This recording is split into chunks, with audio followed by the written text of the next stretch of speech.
artigo 9º, estou terminando. O titular do serviço formulará a respectiva política pública de saneamento básico, devendo, portanto, para tanto, elaborar os planos de saneamento básico no termo dessa lei. Né? Ou seja, nenhuma negociação pode ser feita sem que o plano municipal de saneamento seja criado. E nós estamos agora fazendo o seminário, 4 seminários nacionais de saneamento, começou hoje no Pará, eu devia estar lá hoje no Pará, ontem no Pará, mas em função desse evento não fui. Vai ter agora no Rio de Janeiro, em Brasília e outro lá em Santa Catarina. Nós estamos fazendo a leitura de toda a região desse país para discutir o saneamento. Então, veja só. Então, o que coloca a lei é o seguinte, não só a lei, mas o decreto e a portaria, é que tem que ter. E o Ministério da Cidade, concluindo mesmo, Miguel, o Ministério da Cidade acabou de colocar, na última reunião agora, nossa, um mês atrás, mais ou menos um mês, que até 2014, todos os municípios têm que elaborar seu plano municipal de saneamento, com participação popular, assim como foi o plano diretor. Bom, teria outras coisas, mas deixo para depois. Obrigado, Landa. Sim. Bom, eu vou procurar ser breve, até em respeito aos palestrantes que estão aguardando aí, né, e o adiantado da hora. Eu recebi 2 perguntas que não estão relacionadas propriamente ao que eu apresentei aqui, mas eu acho importante esclarecer, né? A primeira diz o seguinte: o Ministério Público determinou, através de Vossa Senhoria, a demolição do estande de vendas da Odebrecht no empreendimento Vistas do Vale em 90 dias. O que se vê no local é que ainda não se mudou a situação. Outras obras já foram feitas após a determinação. O que acontecerá se o empreendedor não cumprir a determinação? Essa determinação é passível de discussão? Bom, primeiro nós temos que fazer um esclarecimento. Não foi o Ministério Público que determinou, né? O Ministério Público não pode determinar. Quem determina é o Poder Judiciário. O que nós fizemos foi ajuizar uma ação civil pública com vários pedidos, como embargo, proibição de vendas, etc. E o último pedido era justamente a demolição do estande. Todos os outros pedidos foram deferidos, exceto a demolição do estande. Para a demolição do estande, nós vamos ter que esperar a sentença final, tá? Então, tinha que fazer esse esclarecimento. A outra pergunta diz o seguinte: a comunidade do bairro do Vale do Sereno e vizinhanças entrou com um pedido formal para que fosse feita uma audiência pública relativa a um processo de empreendimento imobiliário na região. A audiência não ocorreu e o processo de licenciamento já está na fase de votação. O que fazer para que a comunidade tenha seu direito respeitado, né? A audiência pública ela não é obrigatória em todos os licenciamentos ambientais, mas havendo pedido de uma associação legalmente constituída, de pelo menos 50 cidadãos ou do Ministério Público, ela se torna obrigatória, né? Então, o conselho que eu dou é que se procure a doutora Andressa, promotora aqui de Nova Lima, para que ela verifique se houve alguma irregularidade nesse indeferimento, né, e tendo havido, ela vai adotar as providências legais pertinentes. Muito obrigada. Obrigado, doutora. Perfeito. Bom, nós temos 6 perguntas aqui. Eu queria tomar a liberdade de lê-las todas e respondê-las em bloco.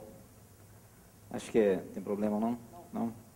Bom, Carlos Rodrigues, a respeito da SES de Nova Lima, por que não lutasse o mínimo para a obrigatoriedade para a Anglo Gold fizesse a devolução das terras para o povo?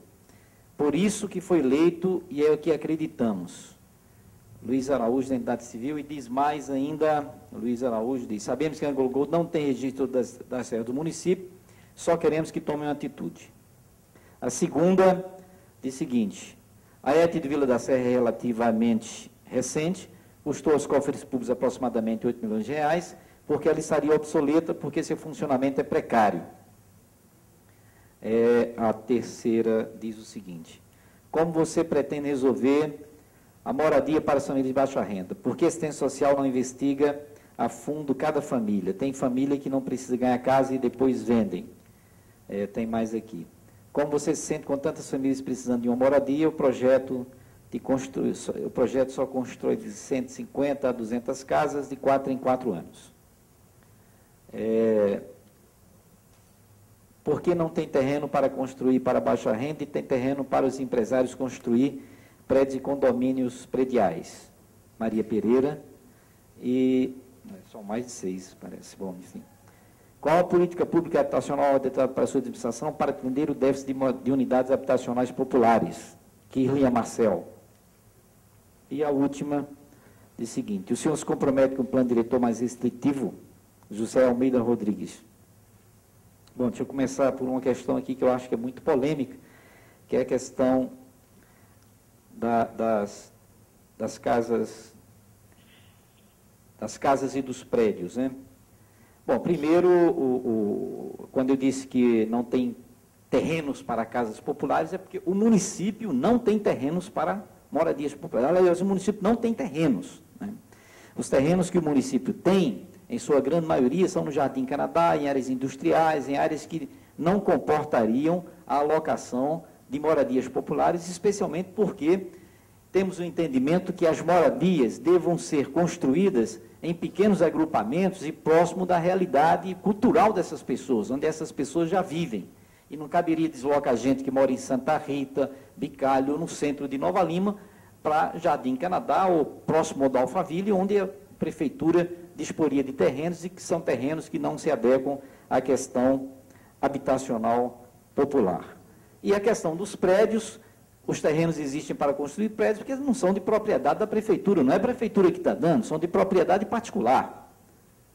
Então, não podemos intervir no sentido de dizer não construa aí, porque o terreno é deles. Se estiver dentro da lei, o projeto estiver acordado com o que prevê o plano diretor, com as diretrizes estabelecidas em termos construtivos, não podemos impedir.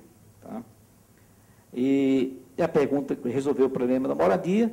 Nós sabemos que a demanda é extremamente grande, o déficit habitacional é extremamente grande, o nosso cadastro, como já disse, ultrapassa as 3 mil moradias. No entanto, a gente, por todas essas dificuldades, não tem condição de fazer atendimento imediato. Existem vários projetos de Minha Casa Minha Vida que estão sendo incentivados.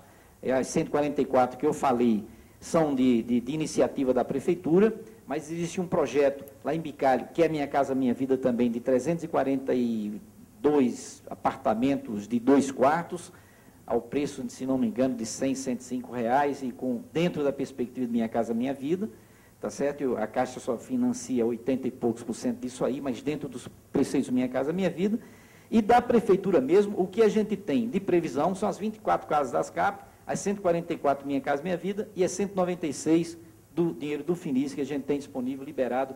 Estamos pretendendo acertar a questão dos projetos, licitar e fazer as casas, né? Portanto, eu estou confessando aqui a incompetência de não resolver o problema da totalidade da demanda, até porque existem controvérsias quanto ao atendimento integral das demandas que se colocam de habitação, para você não gerar um fluxo migratório que poderia ser indesejável para a cidade. Mas, enfim, mesmo considerando isso, sabemos que é insuficiente os projetos que a gente tem, né, certamente, e acreditamos e torcemos para que, somadas iniciativas particulares, como o nosso companheiro do Movimento Nacional de Luta pela Moradia já falou, o programa Minha Casa Minha Vida tem uma forte participação do empreendedor privado, e se esses empreendimentos, somados às iniciativas da prefeitura, acreditamos atender, portanto, a uma demanda maior e mais significativa. Mas a prefeitura, por si só, confessa aqui a sua não capacidade de resolver o problema das 3 mil e tantas demandas efetivas que temos. Do ET Vila da Serra, eu digo que ela vai se tornar obsoleta porque está absorvendo um contingente muito grande de moradias, existindo a possibilidade de, num futuro, a gente ter uma sobrecarga, tá certo? E não é que ela funcione precariamente, ela está em processo de testes. Na verdade, a gente pretende que a Copasa assuma a gestão e o gerenciamento do funcionamento daquela ET, e a Copasa que está operando, nesse momento, a ET, em momento de